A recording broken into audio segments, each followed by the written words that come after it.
С 15 ноября в Абхазии введены веерные отключения электричества. Население вынуждено сидеть без света трижды в сутки по 2 часа. Отключения связаны с возросшими нагрузками на энергосистему республики в условиях изношенности самих сетей и всплеска активности майнеров. По словам генерального директора Черноморэнерго Михаила Логу, в нынешней непростой ситуации есть и вина сотрудников предприятия. Не было никаких причин для того, чтобы мы их ввели, и не было бы, если бы мы с вами нормально произвели организационную работу внутри себя, если бы мы нормально выполняли свои обязанности на местах. Работа проводилась ежедневно. Ежедневно вы докладывали с мест, что что-то делается. Она реально проводилась. Рабочая группа под руководством Рамина Вахтанговича выезжала и не раз, и это непростая была работа. В итоге, почему мы вынуждены вводить эти графики? По словам Михаила Логу, майнинговая деятельность в Абхазии набирала обороты из года в год. В 2016 году этот бизнес был запрещен. При этом ввоз майнинг-оборудования не запрещался. И вместо того, чтобы этот вид деятельности был прекращен, как гласило то постановление, он начал разрастаться и сегодня приобрел масштабы, которые не позволяют нашей энергосистеме нормально работать. Сегодня кто-то пытается спекулировать тяжелейшей ситуацией, в которой оказалась энергетика, в каких-то своих там политических, неполитических, еще каких-то целей.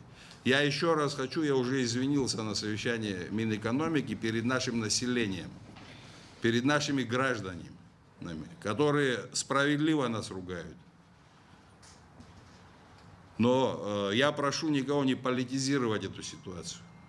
Я прошу всех объединиться, рядом с нами встать в ее решении. Обращаясь к сотрудникам, Михаил Логу объявил срок для урегулирования вопроса – 2 недели. Специалисты Черноморэнерго должны выявить и отключить нелегальных потребителей, тем самым снижая нагрузку на электросети. Всех поголовно актировать. Вам будут переданы списки, если вы ознакомились с приказом, надо его окончательно, Алхаз, в нормальной форме передать на места.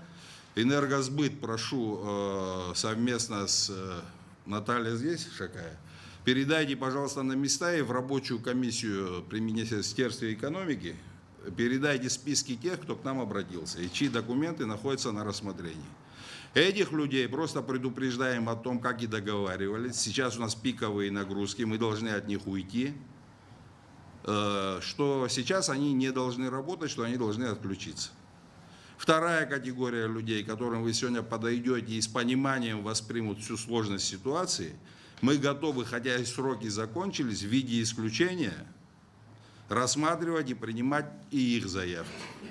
Третья категория, которая до сих пор не понимает ситуации и будет игнорировать ваши обращения, их надо актировать, резать, отключать, без права повторного присоединения к сетям, без права вообще занятия этим видом деятельности.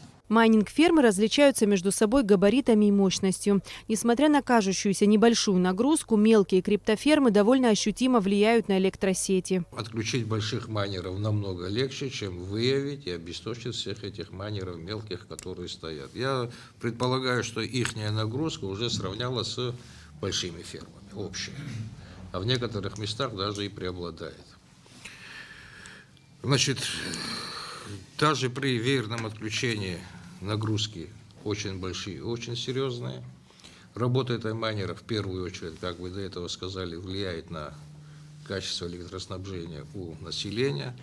Напряжение упало до недопустимо низких показателей, 140-150 вольт сети. От этого, естественно, страдают наши жители, наши абоненты. По словам начальника диспетчерской службы Черноморэнерго Гурама Джаджая, в данное время нагрузки на линии электропередачи огромные.